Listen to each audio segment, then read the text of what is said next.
shit regardless.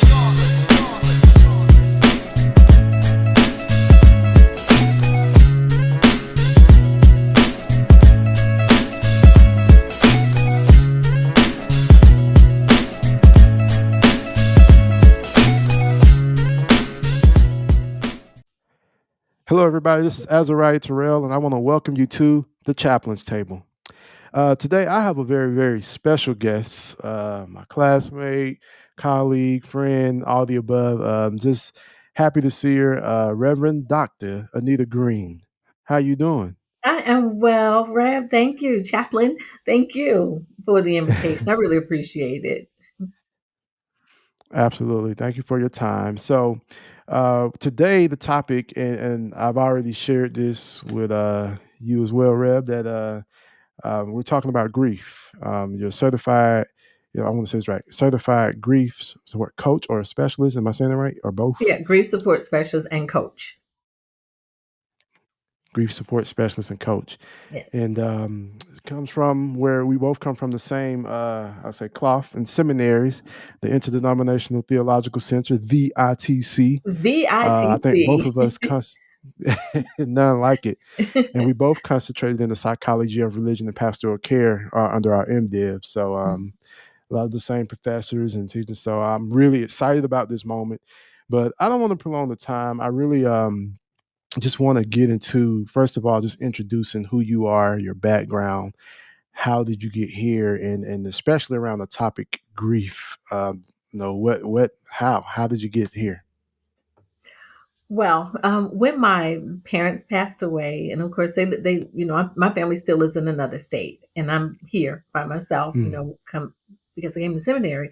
But when my parents passed away, of mm, course, it's like I just knew my parents would like just live forever. Never thought about them dying, even though, growing up, they always prepared us with, the insurance policy is here, and this is how I want everything done, and this is mm, it. So excuse me, I'm in office. I don't know how to work this phone, mm. but so please forgive me. No, it's But okay. It's so when okay. it It's all good. happened, being the only girl, and when it happened, everyone kept saying, "Oh, now you gotta, take up the reins of your mother. You have to see about your father and your brothers." And then when my father passed away, "Oh, you're the only girl. You were so spoiled. This, Mm, and this." But I felt some kind of way because I knew that I wouldn't see them anymore, and that death was fine. Before then, I always talked about death as transition. They passed away. Unfortunately, they're no longer here. I just used mm, all those like easy words. But then when they passed away, when they died, mm, I had to really come to grips with they're dead and they're not coming back physically. And so mm, I just started going through these ups and downs. I was crying. I was angry. I was sad. I was happy. I was, just going in and out. And even though we learned about pastoral care in seminary, I was working in hospice at the time as a chaplain. I was, involved in the church. So I could mm, have asked any number of, from them to, help me out, but I didn't know what it was. And then finally I sat down and, I mm, realized that it was grief. And so I went and talked to a therapist, which we are all encouraged to do. And that's when mm, she named that it was grief. So, okay, I'm going to go look for some things to help me deal with it. But I really couldn't find anything for me. So that's when I decided, you know what, let me make mm, something. Let me develop something that somebody can use, even if it's just the basics. Once you identify, that your, rampant emotions are actually mm, grief. And so that's, how it started. Did the research, wrote some things, and of mm, course my dissertation was focused on um, uh, the morning after, how a model of aftercare support assists in the healing process of African American women experiencing grief. And so basically, how is it that who sees mm, about us? How do we mm, take care of ourselves, after, as I would say, the umbrella, under the umbrella when the funeral is over, when the flowers have faded away and gone, when people have taken all the food, when the family and friends are gone back home, and my faith is still wavering a little bit, what do I do? And so this, was to help, not only women, but men as well understand that it is a grief process. And when all that is gone, mm. then how do we see about ourselves? Absolutely. That's so powerful, especially in the African American community. You and I both know working in hospice hospitals, and there seems to be always an anger that comes, and especially in the hospital, we find a way to blame somebody. I've heard a lot of families say, if the doctor would have done this, and if and it's hard for us to really get to that point to say, they're dead. And it was, Right. even if they didn't come to the doctor or did the doctor, they were still going to die, and that's really harsh to hear initially. Mhm. But have you found your work in doing that and helping others? How challenging is that been? Especially because I feel like we talk about it and we preach about it in the upper room and going up a yonder, and when I get to heaven, I'm putting my new body. But truth is, nobody want to, when it's time.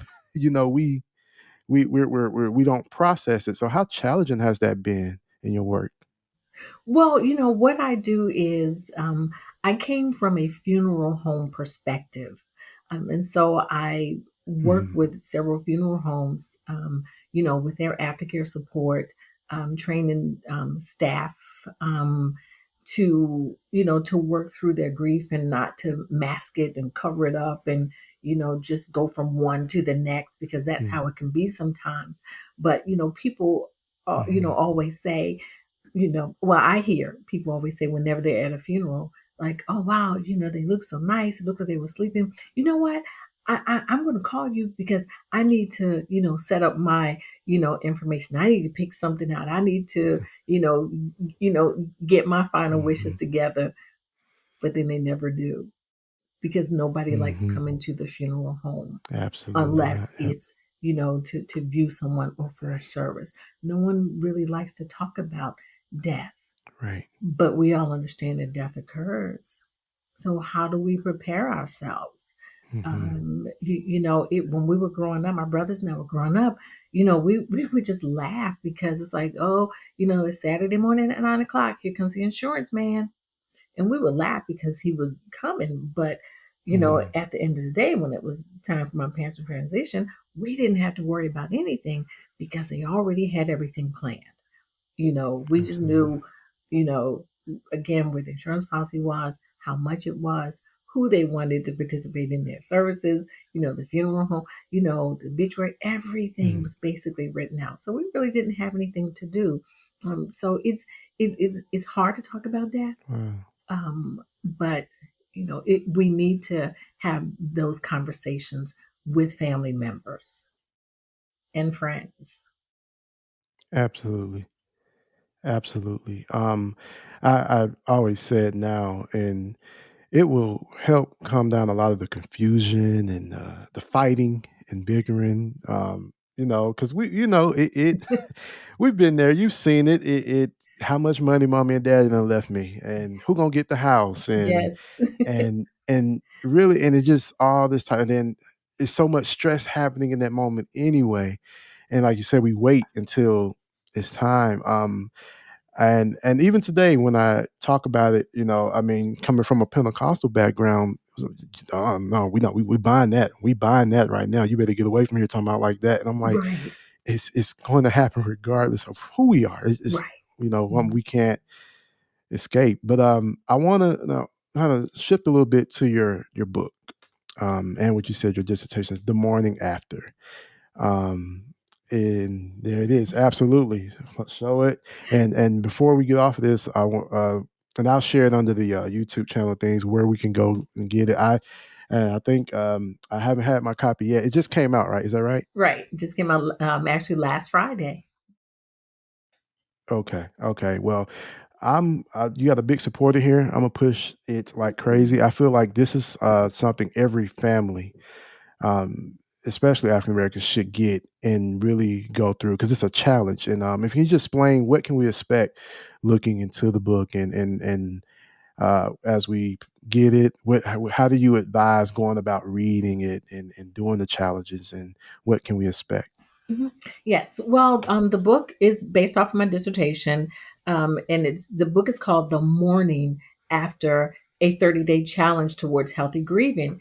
And what I did, if you take a look at my Facebook page, Anita Green, Monday through Fridays at 8 a.m., I do a daily challenge. And the challenge says, "Good morning. Mm, I challenge you too." And then whatever. And mm, those challenges are meant to, bring hope and encouragement, to help lift you up, to help you, just some challenges for you to see about yourself, challenges for you to thank those, mhm. who have helped you along the way, because, we can't do it by ourselves. And so, it's that communication and Absolutely. collaboration. But, it's just, day 1 through 30, and it just says, today, what I challenge you to. And, there might be a space to write something, to Mhm, jot some notes down, something to just make you think. But, even after the 30 days that, after you read it, and, what my hope is that, once you finish reading it, that as you go through the grief process, and even if you're not grieving anything right now, but we know that when we grieve, that it's not mm. necessarily because someone has passed away or died, but we grieve things that we have lost. And Right. we get emotionally attached to our homes and relationships and partnerships and jobs and people and cars and Mhm, other things. But my desire is that once you read this book, that it will help you to be empowered and encouraged and equipped to live boldly in the midst of your broken pieces. And that means that no matter how you feel when you get up during the day, that once you read this challenge, that something will click, and it will give you that hope. It will give you light, because sometimes we are in a dark place and we may not even mm, recognize it. Sometimes when we stay in the house all day and not come out, even though now it's a lot different because, we're still dealing with COVID. But, just to encourage you, something may click right. in one of these challenges. Mhm, It was like, oh yeah, I think I went through that yesterday, or I know someone else who may be going through this right now. You may want to pick up the phone and read the challenge to them, or, text it to them, email to them, but just mhm, to empower you to know that you can pick yourself up, to encourage you to know that you don't have to stay where you are, and to equip you with the necessary tools to mhm, know that I can get up, walk out the door, and the sun is shining over me. mm, mm. Absolutely. That is so powerful and so necessary. I just want to take a moment to applaud you for doing this work. Because I know it's not easy. And in the African American community, we don't like too much new stuff. Like we like to just say they in a better place, eat and go on. And now that you have us challenging ourselves in how we deal with grief, I mean, there's so much we haven't dealt with in our community and we don't deal with.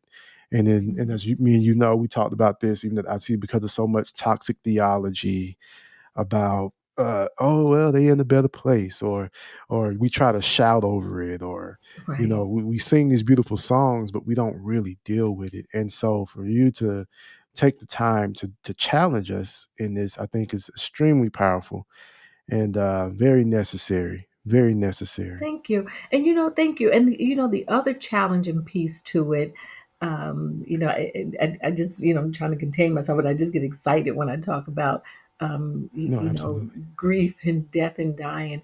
How we do funerals now, how we do death now, Mm, because we, if you're mm, sick now, you're going into the hollow, halls of the hospital by yourself, where normally we could go in and hold our mhm, loved one's hands while they're waiting to see the doctor or whatever. But now you're laying in the bed and in the room all by yourself.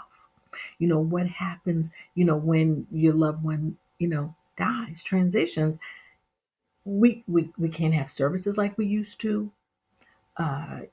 We can't, mhm, we're a people that love to touch. the rubbing of the back, is Absolutely. soothing, the holding of the hands. Now, you have the mask on. Mm, So you have to kind of look into somebody's eyes to kind of feel their soul. You know that they're hurting, mm, but the mask, yep. you Yep. just see, from the eyes top to the top of the nose, but we can't Yep. see anyone anymore. And so we have to feel people through their eyes. We have to feel people, through the tears in their eyes as they're crying. We have to, how soothing is it to, fist bump or bump elbows with someone? We've never had to, Absolutely. experience that before. Even having to Hmm. choose, who can and cannot come to a service.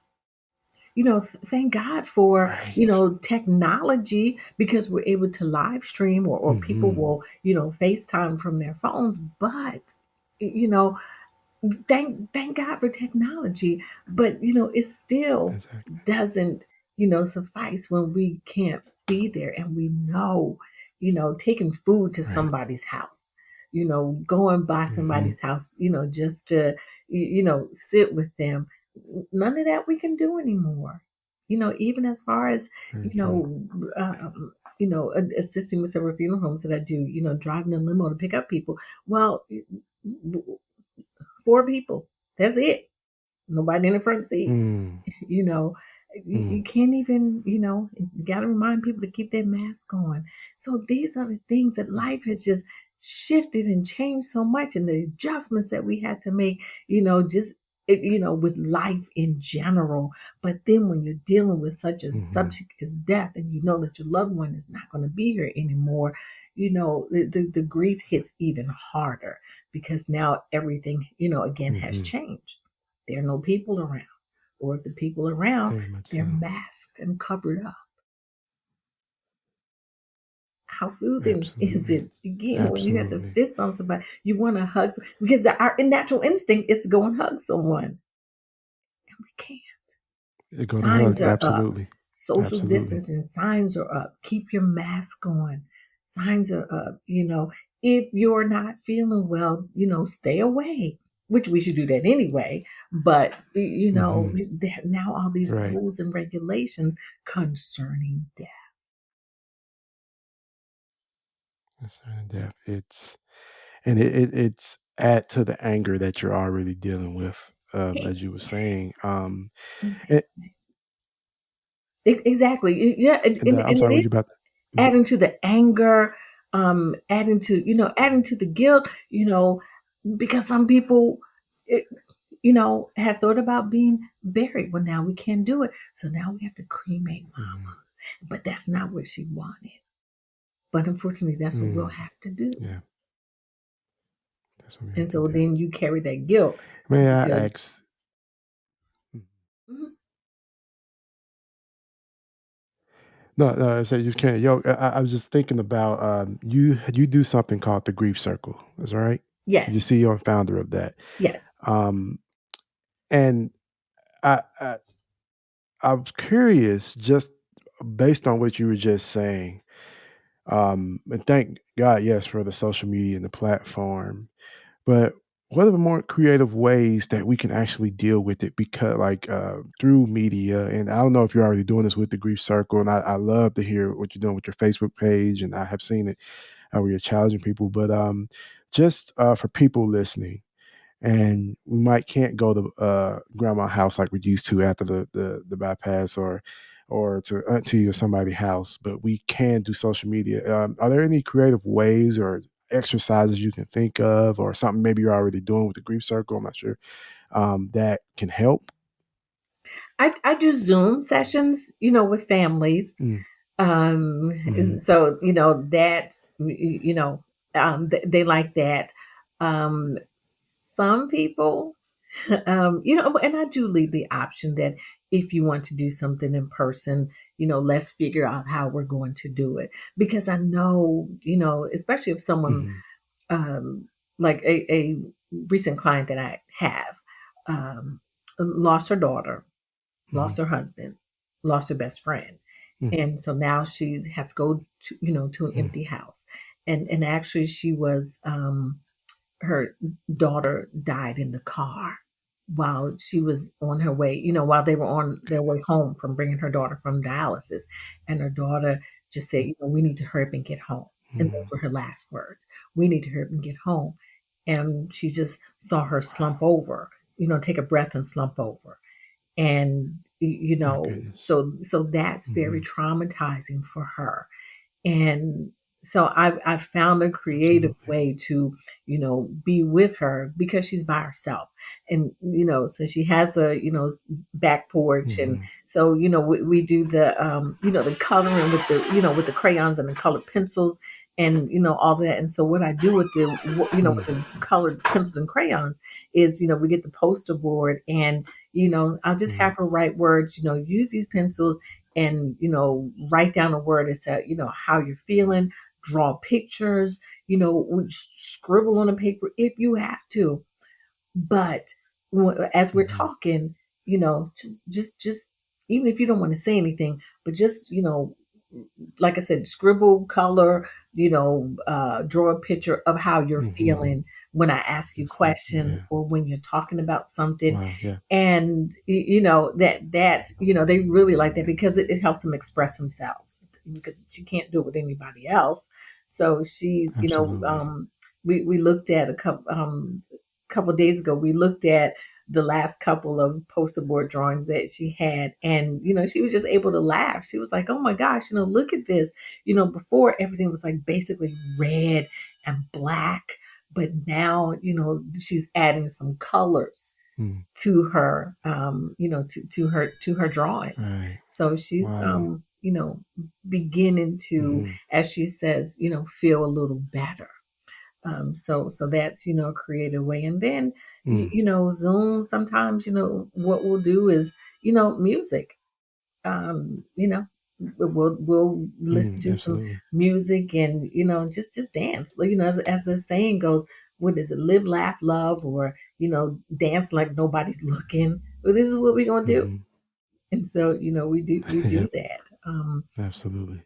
So yeah, so sometimes it may be an individual, it might be a couple, and it may be a family, but we just find a way to be creative and have a little fun in the midst of their grief journey. Wow. Wow. That's just so profound. I mean, I really love that. It's something that I'm actually trying to get others to do and work through, and I hope you don't mind. I've already said, I think in the email, I see this as a collaboration where we continue to work together. Oh yeah. And I'm definitely going to send you business, and because it's just so needed, especially with everything. We're grieving so many things right now. And I shared this with you. If I can take this moment just to briefly, I want to uplift one of my. I'm actually in a grieving moment right now. My fraternity brother and close friend, Frederick Moore, he died yesterday, and My it condolences. has impact. Thank you, thank you. We all went to Troy University, and so if you go like on my Facebook page, I mean, everyone is just, and I actually seen a friend of mine say, I promised myself I would never cry in front of my son, but he couldn't help it. And me, I'm like, it's our kids need to see our humanity, right? But it's just so many different ways of grieving happening all on Facebook. It was unexpected. I mean, in his 30s, and on the football field, coaching, doing what he loved, and collapsed. Tried to bring him back at the hospital, deceased now. And um, of course, I mean, I cried and cried, and I'm thankful for my wife. I was crying on her shoulder last night because she knows him as well. We all went to college together, but and I was like, how ironic that we had already scheduled to do this, and now here we are, the morning after. Mourning. It's Right, like here we right. are, Mhm. and it's like the way. And no one expected that to happen, but I just feel like this is all God's timing. That people are going to need to hear this, and so many people have that morning after, or we see some that don't. But I want to speak specifically now as well to the African American woman. Let's start there. So many times, for most of the time, the strength, the anchor of the Black family, and don't really have the room or space to cry because everyone's looking to, in my world, big mama, grandmama, to take care of everything. And so she has to, no matter what happened, the kids still got to eat, the grandkids still got to eat, and things like that. And then the auntie or the mom. But can you just speak directly to that in your experience with? I mean, you talked about yourself, and um, how has that piece of it been with the African American woman for you, and what have you seen, and just things you can share that may help us? Well, you're right about, we African American women, everybody that I talk to, we use the word, the phrase, I have to be strong. Well, who do you have to be strong Absolutely. for? Yep.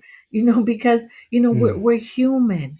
Like you said, in mhm, your male humanness, you have to allow your children and loved ones and family friends to see you cry. I mean, mhm, mhm, that's what our tears are for. That's what our tear ducts are for. We don't have to be strong because it affects us on the outside, but it also affects us internally. Because if we hold so much in, and mm, inside we're just overwhelmed with mm, feelings, and we're afraid to let them out.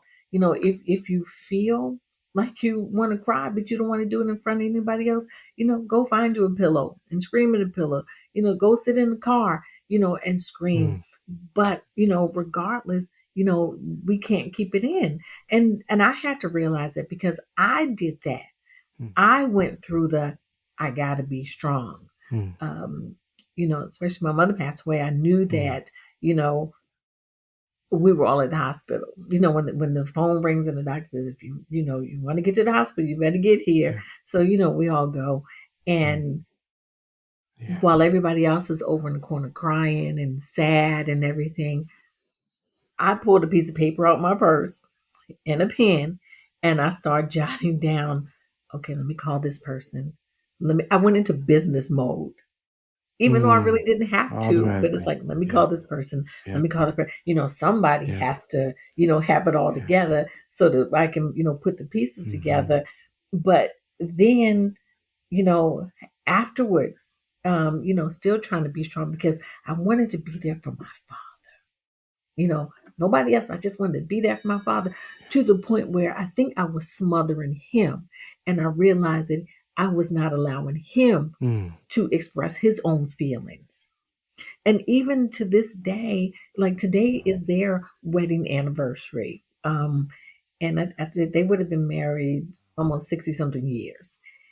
And and I this morning as I was mm. driving, I was Wow. thinking to myself, did I ever allow my father to say how he was feeling? I know that, he missed Wow. my mother, but it's like, did I ever? Because I was always trying to make him happy and keep a smile on his face. And, Mhm. but it's like, I don't think I did. Or maybe I did. I don't know. Mm. But, again, in Right, right. my trying to be strong, I know not only hinder myself, but I hindered other people as well. So, we have to, as women, Wow. we have to get that, I need to be strong, a phrase out of our vocabulary, because again, it affects us, Mm. to the point where we can make ourselves sick. Not eating, not taking our Mhm. medication, not expressing our emotions, even though that's what death is all about, emotions, not Mhm. not taking care of ourselves, heart trouble, to the point where we try to be strong, where our mind begins Mhm. to, it affects our mind. We become forgetful, and then Absolutely. anything that triggers us, it's like, there's somebody that's driving the same car as my loved one, but I'm not gonna let it get me sad. Mm. And especially if we are around other people, we Mm. just want to be strong around other people so that Right. people can validate us and say, oh, Right. she took it very well. Oh, he Mm. did very good. He was strong. Mm. We want people to validate us. But why? Validate us because someone died, Right. because we were strong Mm. because someone died. validate us because we were strong, Right. because, When you say it like someone, that, it's just like, yeah. oh, And then also on that, men as well, men need to express themselves, as well. yep, It's being a man. It's all we right to do. cry. Crying is soothing. Crying is just, you know, it's like Hmm. getting that one, big breath in and breathing. It's all right to cry. It's I mean, that speaks to me tremendously because speaking from a male perspective, I was just talking to someone about this. It's like, since when we're kids, when you fall and hurt your knee, especially as a male, it's like, oh boy, get up, wipe it off, you'll be all right. It's that Hmm. dominance. But it's funny because I have two girls, and me and my wife, we have to catch ourselves. If you know how babies fall, if they really don't hurt themselves, but they just want to see if you're gonna. Right. And it's like, we're quicker to run too, and but it's true, both ways, especially. And that's something that with your book and the challenges, I believe we'll have to continue working on really for a while. Hmm. I think years of trying to suppress grieving and getting not even really having people do this. Or I'm not gonna say people don't do it, but at least in our communities, or we pushing people away who's trying to get us to grieve. It is so much work to continue to be done in that. And yeah, I mean, you giving me a whole message right now. I love it. Well, where anything, I got you. It's that collaboration. So, Uh, anything, that I can do, give, I'm here. I'm here. I appreciate that. As I mean, like, and the purpose of this podcast was just that people bring like my hope is that this continues to grow as a community where we can talk about these things. Like I have questions and I'm going to get to them because I don't want time to run out and then I don't. But just the space that's needed for us to do this. Hmm. Hmm. And I love what you said earlier. It's not always when someone dies, but just the I mean, we grieve so many different things. Like you said, we're grieving not being able to some go to your favorite restaurant anymore or go see your sport. I mean, things, all type of things. Right. So definitely needed. But I would like to get some of these questions now for you. Okay. That we've had. I won't say names. I know how some people are, but let's go with this one. So here's the question: does everyone who is grieving go through the same stages of grief? Good question. Does We everyone who is do. grieving go through the And same stages of grief? Yeah. we do go through the same stages of grief. We're all familiar, and there are some other stages out there that can be added on to the most well-known stages of grief. Is from Elizabeth Kubler-Ross, who wrote the book on death and dying Mm-hmm. and on grief and grieving. Mm-hmm. Yeah. That she calls her five stages: denial, anger, bargaining, depression, and acceptance. However, we can also add, Mm-hmm. numbness, shock, dismay, as Hmm. well. However, we may start with denial and jump over and go to number three, bargaining. We may go to number four, which is depression, Yeah. come back up to, anger. Some of them might be running, concurrently. We might be in, anger and depression at the same time. And of course, denial is, can't Mm-hmm. believe that that person is gone. Anger is, wow, they really are gone. Right. I'm mad because they'll no longer be here. Bargaining, if I would have done this, then maybe they would still be here. Um, Yeah. Depression is when we sink into that stage where nothing else matters. We're just in this like Mm-hmm. dark hole, or we don't worry about, self-care is not even, part of our routine. And then, of course, acceptance is, we Mm-hmm. finally recognize and accept that they're gone, physically. But for me, I always just like to add this Mm-hmm. disclaimer on for me, but do we 100% accept that they're gone? um Not really, because there are always things that are going to trigger or remind Not us, really. of our loved one. So, Hmm. it's Absolutely. true that, Absolutely. everybody does not go through the stages 1 through 5, but we may jump over, come back, linger here a little bit longer, go Mm. back to, the denial again, because denial is always going to be there that, they can't be gone, the shock. And so, yeah, so we may not go 1 through 5, but we'll jump around and eventually come to number 5. Mm. Thanks for sharing that. While you were saying that, it made me think about something that I actually started to experience myself working in the ICU and the ER as a chaplain. Do you believe we are becoming, and this is my question, but do you believe we're becoming numb, especially with COVID? It seems like just like last night with me, and then the week before I heard about another death. Week before I heard about another death.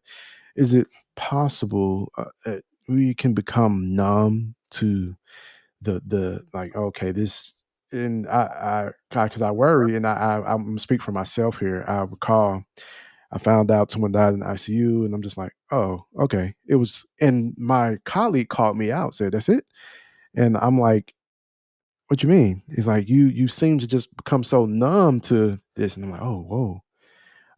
And I'm afraid that's what's happening to Hmm. today.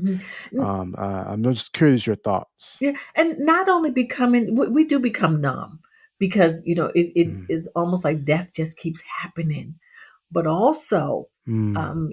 it's that bereavement overload because so many people are dying in one right Never on thought top of about the that. other, and when we don't have the space Mm, to grieve and or to mm, breathe before another one happens again. mhm. And it may not be someone real close to us, but it could be a name that we know, a person that we know through somebody else. And so, just one on Yeah. top of the other. It Mhm, could be, the same day. It could be 2 days later. But they just keep piling mhm. up. So, once the bereavement overload comes, we do become sort of numb, to death because it just keeps happening. And Wow, that's yeah. one of the things that I talk with some of the funeral home staff, especially the embalmers, about, and also well, really everybody, but in Mm, embalmers, that even though you treat everyone as if this is your your um the only case that you have, you know spend a little time, mhm. even though you're doing what you're doing, but just spend a little Mhm. time, and just the other one will be there, but take your time, even with making arrangements that Right. you may have an appointment at 1 o'clock, but then 3 o'clock you got your next one, so you're trying to get through this one so you can get to that one, and Yep. then somebody else is coming. Then on top of that, you got a viewing at Mhm. 7 o'clock. So just don't go through the motions, Yep. but Yep. allow your emotions Mhm. to surface somewhat so that you don't become numb to what you're doing. Well, absolutely. That's powerful. Powerful. The connection, being in a hospital, when they have those cold blues Yes. and somebody's in cardiac arrest, and your nurses are pounding, pounding, pounding for 20, 30 minutes, and they call it. And then right after that, you go over to the next person who may be just as chipper, and I'm glad now they're doing the pause so we can recognize that. But the reality of it is, I mean, I never even thought about what you just said, the bereavement overload. Goodness, like that's real. And then when you leave from there, you got to go home, and you got your kids, you got your family, and you don't want to bring that stuff, but we do. Right, Whether we try to suppress it, it's still with us. right. um and so, wow, that's powerful, very powerful. All right, here's another one. This should be a good one. I feel guilty about some things I did before the person passed. How do I deal with that? Example, we argued, they stormed out leaving in their car, and got into a fatal accident. um yeah, I feel guilty about some things I did before the person passed. How do I deal with that? Yeah. Hmm. Um, to ask for forgiveness, and know that the accident was not your fault. um mm, it was just a circumstance that happened, but I can almost be sure that even in the midst of when it happened, during the service, and even afterwards, that you've already said, I'm sorry. um, it is mm, tough, to know that that after an argument that something like that happens, and it's very unfortunate. But just don't beat yourself, don't beat your head up against the wall trying to figure it out. But as we always say, once we ask for forgiveness, and then we just try to move through it, to not let it consume you. And for example, that mhm, I had to learn that too, because when my father passed away, my brother mm, had called and said, "Well, you need to get home, because the doctor thinks that he may be gone within 24 hours." mm, I'm like, "Oh, okay." Well, because I did not, I don't mind flying. I love to fly, but because I don't like flying at night mm. by myself, which would have Ah, happened. And I so I'm see. like, yeah, you know what? I found a I flight see. that leaves at 8 and I won't get there till 10. Oh, I'm going to wait till the next morning. And boom, midnight, Mm, the phone rings and it's like, oh my gosh. And that's when, I my see. brother's like, yeah, he's transitioned. And so even though I got a flight out first thing the next morning, but still that guilt consumed me, because it's like, if I wasn't selfish, even though I'd heard his voice on the phone and told him I was coming, Mhm. but even if I wasn't selfish, perhaps, Alright. he would have lasted I a see. little bit longer. And so that guilt consumed me for a long Mhm. time. And then I had to remember that, Mm. that, well, maybe he didn't want me to see him like this. And so it was okay. Yeah. But he knew, and he knows that I love him. Mhm. He knows I care about him. And so I say that to say that that once you've spoken your piece and asked for forgiveness, and you said you're sorry, Mm. that we can't control things that happen to us like that. And again, it's very, I'm sorry for your Mm. loss, and very Right. unfortunate that that happened. But every day, just say to yourself that that I'm forgiven, and that I will be at peace. And I Mm. hope that that Very helps. powerful. Thank you. Thank you. Thank you. I'm sure it will. I'm sure it will. I thought about a situation that another something similar to that happened. Actually, very similar.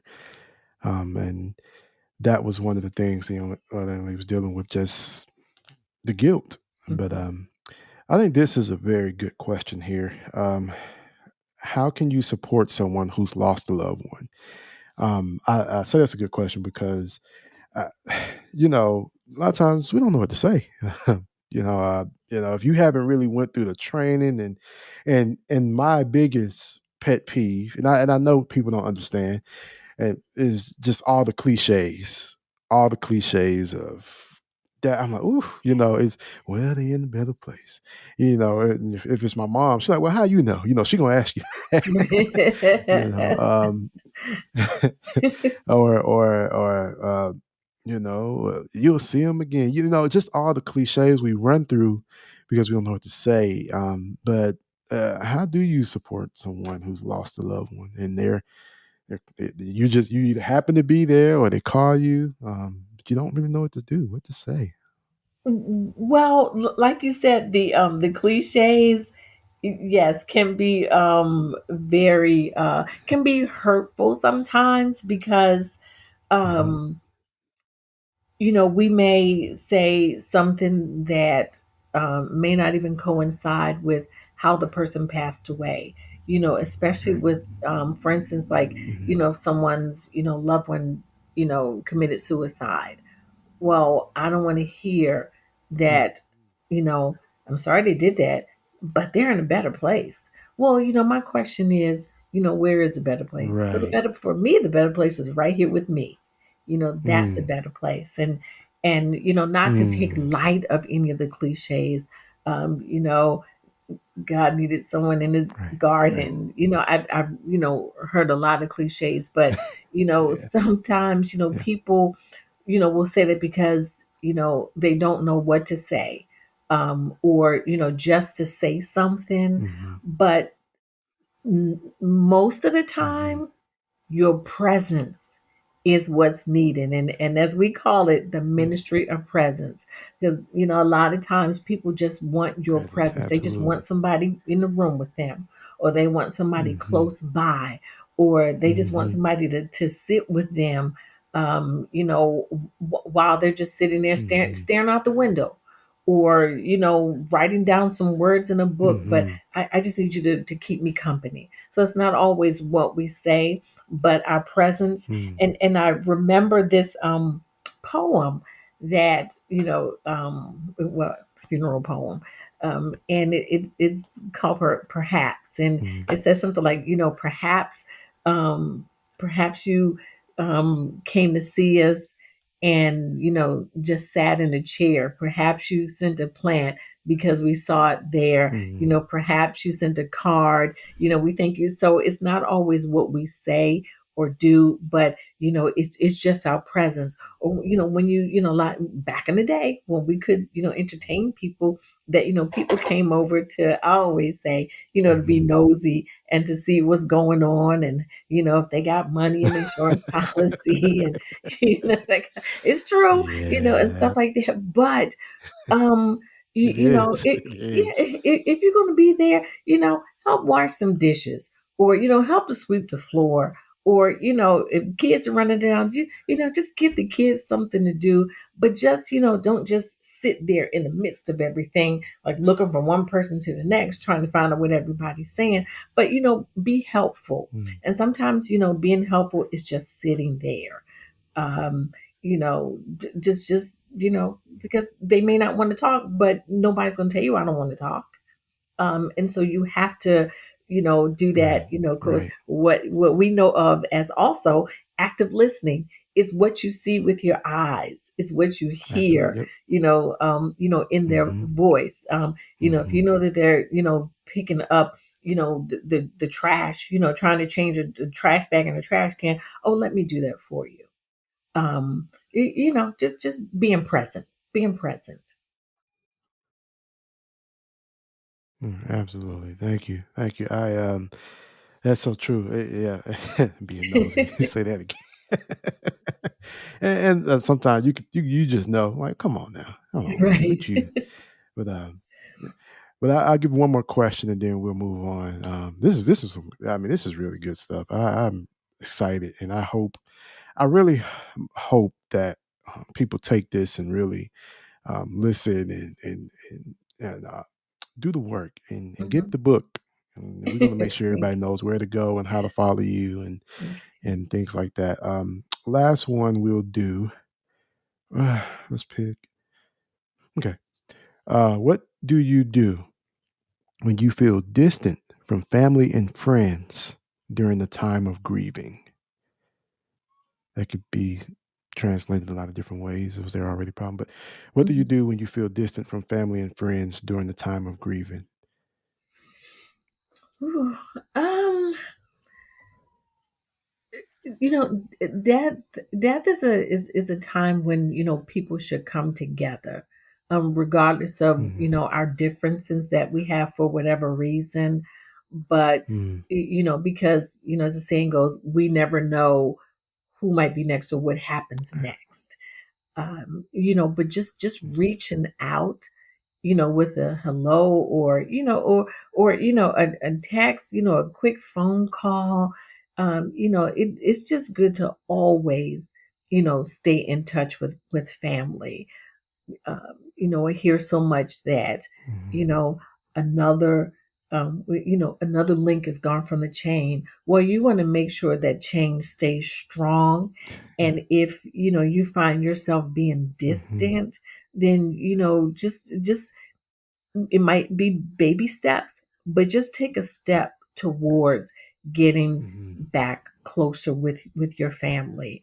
Um, I hear a lot, in eulogies, especially at the end, family stick together. Don't let this be the only time you come together. And so, you may not always be together, but keep it, try to keep your family together. Tell you one thing that, that we do, with my family is, just if you want to start with a couple people, do a family Zoom call. But just, even if it's Hmm. just a couple of people, but stay together because, times right now, are hard and Hmm. tough. And, people are being Hmm. separated, because of COVID. People are being separated, Absolutely. because of, other illnesses. People are being separated, financially because we may not have enough to go and, take the plane or take the train or drive and go visit someone. And so, we have to find ways to, to be creative, to stay in touch with family.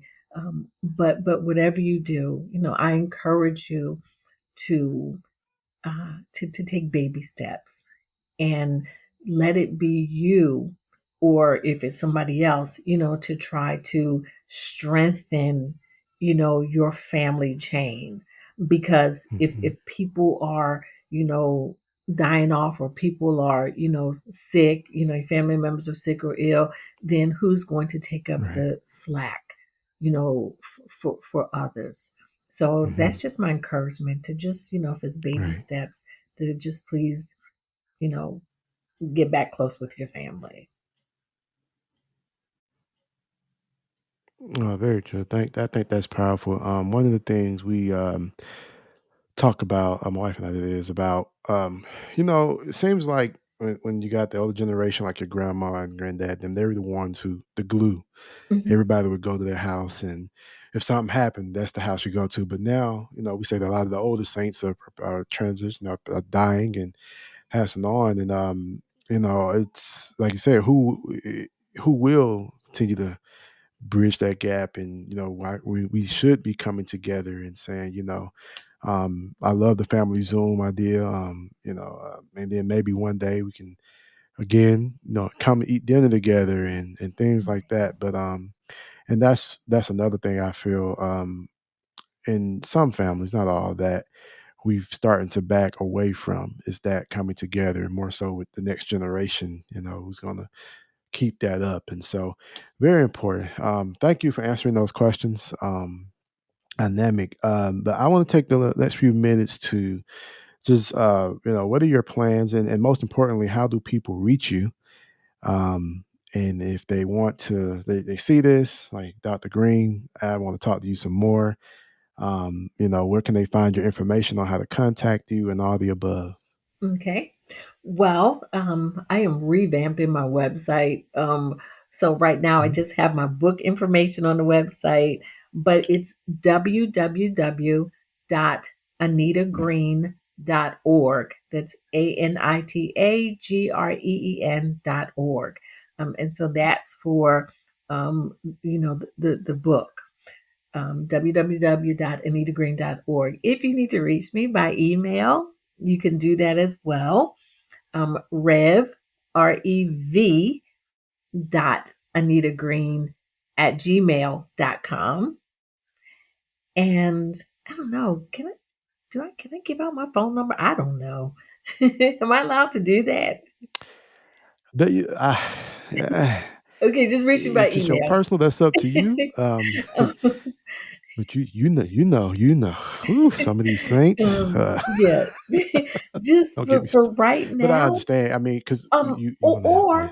or or you can also hit me up on Facebook, and it's Anita Green.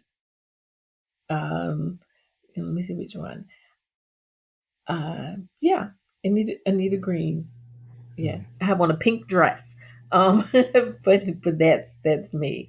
So either so Facebook Anita Green, um, although I have another one, Dr. Anita Green hyphen the Grief Circle, but I kind of linked that one to Anita Green.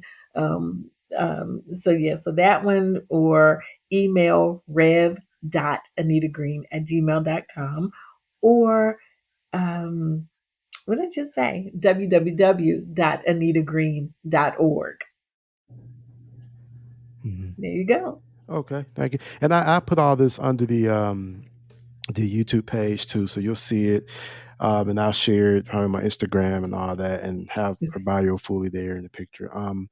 And I want to speak to everyone who's hearing this, whether you hear it in 2 weeks, 1 week, a year from now.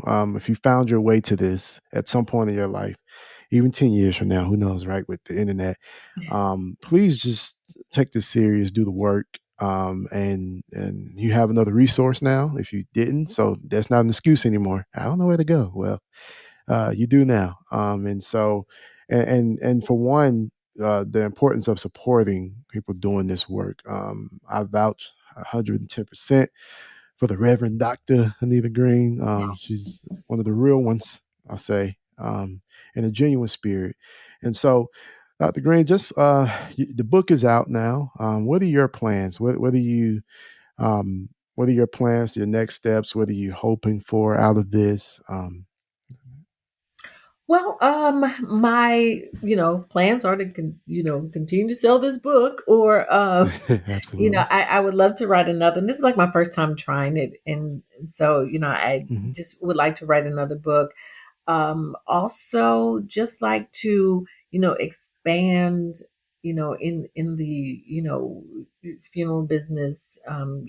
Marketing my plan to other funeral homes. I have several that I Absolutely. have up under my company, but I'm just trying to take over the map. With what I do, Absolutely. and Absolutely. possibly train others who may be interested. Mm. Because even though, all of us have lost someone, that when you are speaking to other people about how to deal with their emotions and feelings during Mhm. grief, again, there are some things to say and not to say. There are some things to do and not to do. And so we must always be careful and trained, in what we do. Um, Absolutely. so, you just got to be very Absolutely. careful in what you say to people, and how you say, things to people who may be grieving. So, Absolutely. doing something like that. Thank you. That's huge. Definitely training, because it's needed. Again, it's needed. Um, well, I want to publicly thank you again for joining me. And I just want to dedicate, at least from my perspective, this episode to my frat brother, Frederick Moore. Yes. He was wanting to do a nonprofit around mental health. And him and I had just talked not too long ago about that, and we always pray together and things like that, and stress, and not stressing and things like that. But for everyone out there grieving, please, please, please, please hear us. Reach out to Reverend Green, someone who's done the work, doing the work, and I'm telling you, has a genuine spirit. You don't have to be afraid. You don't have to have the right words or know what to say. But please reach out and get the book. Seriously, get the book, and don't just get it and let it collect dust. Like, really do the work, because we need it. We really need it. So, any final thoughts from you? Just to know that, again, Chaplain Azariah Terrell, I do thank you so much, for reaching out to me. With that ITC connection, it doesn't matter where you are, how far you are apart from each other. Absolutely. And, even as Don't you matter. follow people through their social media, you know what they're doing and where they are. And so I applaud you for your work that you're doing, and, expanding, your work Thank you. all the way in California. But thank you so much Yeah, for West trusting Coast. me. But thank you so much for trusting me to speak, to Absolutely. your audience, and blessings to you and your family, and condolences to you and to your friend's family as well. But just want to leave you with this thought, Thank you. that as death weaves a range of Mhm. emotions, that oftentimes, our grief consumes us, just as the the tide in the ocean, that we could just be sitting there or driving somewhere, and all of a sudden our emotions rush upon us, just as if the waves came crashing against the shore. And then sometimes, it'll take its time and creep up on us, just as a gentle waves, are making its way toward the shore, and the water just ripples against your feet ever so gently. But just know that no matter how the grief consumes you and comes upon you, that, just take your time and breathe. Think about your loved one, say a prayer, um, and know that we grieve as those who have hope. It's a process that we go through, but know that you have hope. Absolutely. Thank you. There you have it, ladies and gentlemen. And thank you for tuning in to the Chaplain's Table.